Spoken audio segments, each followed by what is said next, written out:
Crime 2 border range ભુજની ટીમે ગાંધીધામના મહેશ્વરીનગર વિસ્તારમાં દરોડો પાડી ભારતીય બનાવટના વિદેશી દારૂનો મોટો જથ્થો ઝડપી પાડ્યો છે.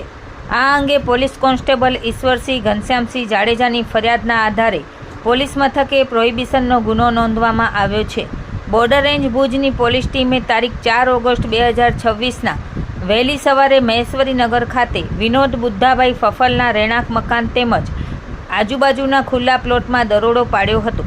કાર્યવાહી દરમિયાન ભારતીય બનાવટના વિદેશી દારૂની બોટલો, ક્વાટરિયા અને બિયરના ટીન મળી કુલ 1404 નંગ કિંમત ₹2,72,232નો મુદ્દામાલ તથા ગુનામાં વપરાયેલા 30,000ની કિંમતનું મોટરસાઇકલ પણ કબજે કરવામાં આવ્યું છે.